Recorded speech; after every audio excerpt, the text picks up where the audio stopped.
Every morning, long before the opening bell rings, Lower Manhattan is already awake. Office lights glow against the skyline, while analysts, executives, and traders prepare for another day that could quietly reshape the global economy.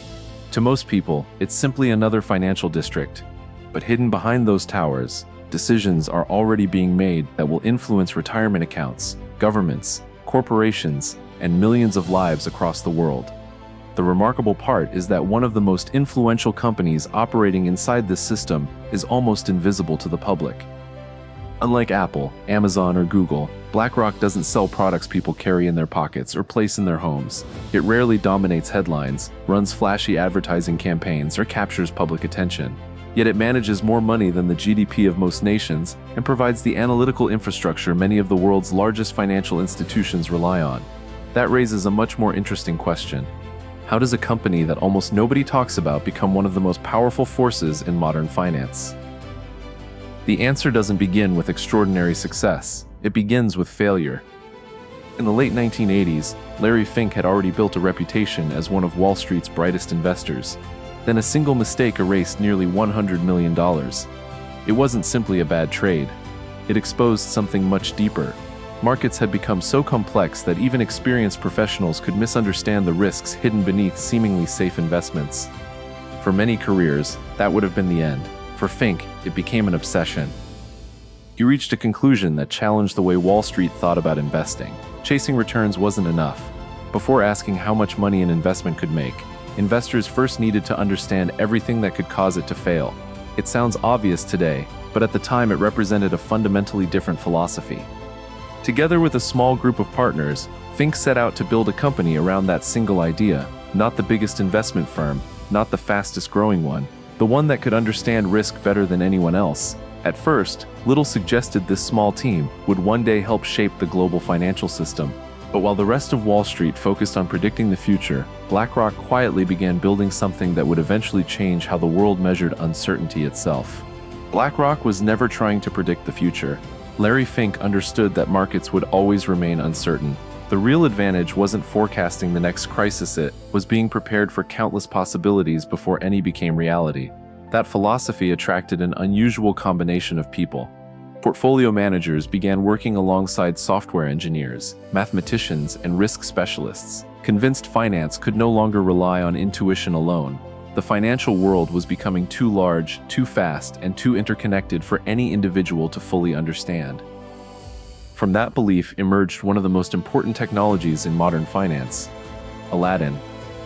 Despite its reputation today, Aladdin wasn't built to replace investors or automatically buy and sell assets. Its purpose was far more ambitious. It continuously gathered enormous amounts of financial data, tested thousands of market scenarios, and revealed connections human teams would struggle to identify on their own. Instead of asking, "What should we buy next?" it asked, "If something unexpected happens tomorrow, where will the damage spread?" That subtle difference transformed the company. BlackRock wasn't just managing portfolios anymore. It was building a new way of understanding the financial system. Risk stopped being something investors analyzed after markets moved. It became something they could observe before it became visible to everyone else. Quietly, the technology behind BlackRock became just as valuable as the money it managed. As the years passed, institutions around the world noticed that difference. Clients weren't coming only for investment performance, they wanted the discipline, research, and analytical framework behind every decision. Without attracting much public attention, BlackRock became more than an asset manager. It became infrastructure. Then came the early 2000s. Confidence seemed limitless. Credit was cheap. Home prices kept climbing, and increasingly sophisticated financial products promised higher returns with surprisingly little risk. Investors celebrated record profits, banks expanded aggressively, and optimism became Wall Street's default language. But beneath that confidence, complexity grew even faster. Financial products became so intricate that many of the people buying, selling, and rating them no longer fully understood what they contained. The system looked stronger than ever. In reality, it was becoming more fragile than almost anyone realized. The first cracks didn't look like the beginning of a global financial collapse.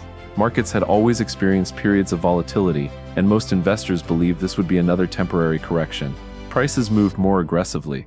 Liquidity quietly disappeared from places where it had always seemed abundant. institutions that projected confidence in public became increasingly cautious behind closed doors. Almost nobody believed the entire system was in danger. Then the questions began to change.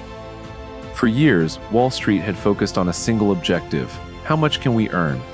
Now, a far more unsettling question spread across trading floors and executive boardrooms. What do we actually own? That was the hidden danger.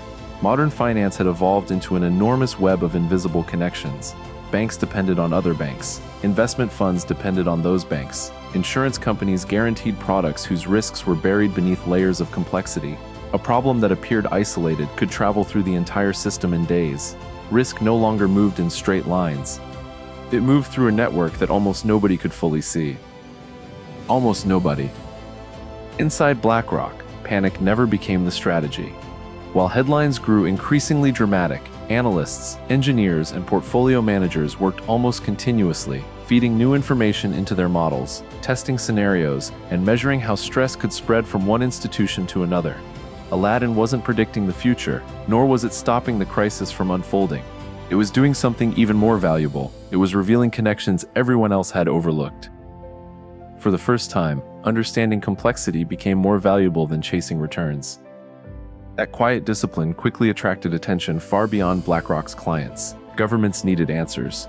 Central banks needed independent analysis. Financial institutions responsible for trillions of dollars were suddenly trying to understand assets that had become almost impossible to value. The company that had spent years preparing for uncertainty unexpectedly found itself helping explain the crisis.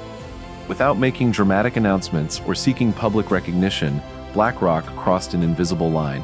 It was no longer simply competing inside the financial system. It was becoming one of the organizations helping the financial system understand itself. That new role would open doors that had never existed before. The crisis eventually slowed, but the financial world that emerged looked nothing like the one that had entered 2008. Regulations became stricter. Institutions grew more cautious. Risk management, once treated as a technical exercise hidden in the background, suddenly became central to every major financial decision. Yet perhaps the greatest transformation didn't happen inside governments or banks. It happened inside BlackRock itself. Before the crisis, the firm had been known primarily as a successful asset manager. After the crisis, it became known for something far more difficult to build: trust.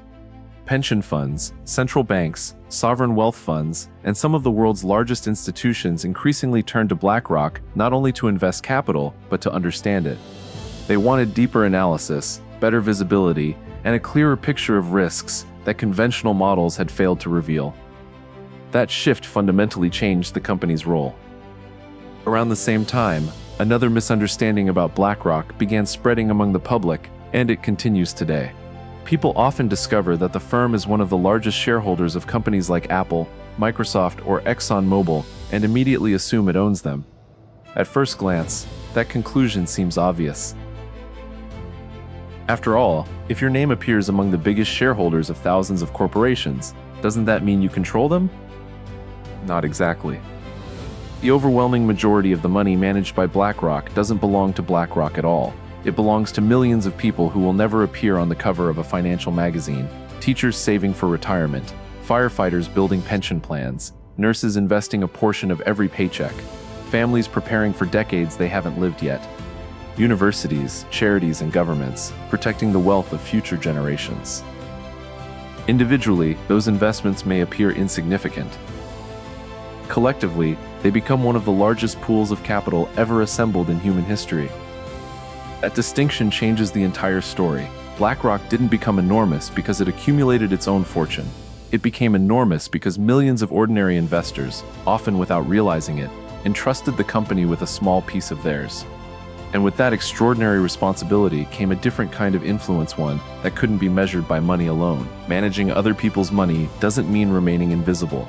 In fact, it creates an entirely different form of influence. When millions of investors place their savings into pension funds, mutual funds, and exchange-traded funds, those contributions are combined into an enormous pool of capital. BlackRock's job is to allocate that money according to clearly defined objectives, while acting as a fiduciary legal obligation requiring the firm to put its clients' interests ahead of its own. Every investment decision, risk assessment, and portfolio adjustment begins with that responsibility. But scale changes the conversation. When an institution represents trillions of dollars on behalf of millions of investors, its research, analytical models, and market decisions naturally become woven into the global economy. BlackRock's greatest advantage is no longer the amount of capital it manages, it's the infrastructure surrounding that capital.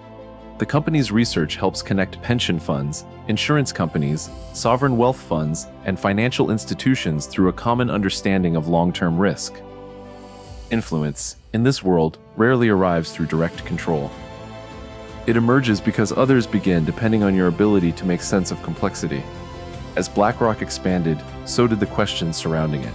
Journalists, economists, and policymakers started asking whether any private institution should hold this much influence over global markets. Could one company manage investments, advise governments, and own significant stakes in thousands of corporations without creating conflicts of interest? These weren't conspiracy theories.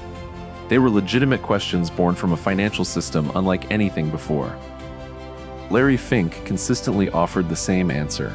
BlackRock wasn't trying to control companies. It was representing the long-term interests of millions of clients whose savings depended on those businesses succeeding over decades, not quarters. Yet because the firm votes at shareholder meetings on behalf of those investors, it inevitably participates in decisions involving corporate governance, executive compensation, board independence, and long-term strategy. And that's where the debate becomes more interesting. As BlackRock's influence expanded, the conversation surrounding the company changed. Investors were no longer asking only which stocks might outperform next quarter. They wanted to understand the forces capable of reshaping entire industries over the next 20 or 30 years: climate risk, demographic change, artificial intelligence, geopolitical tension, supply chains.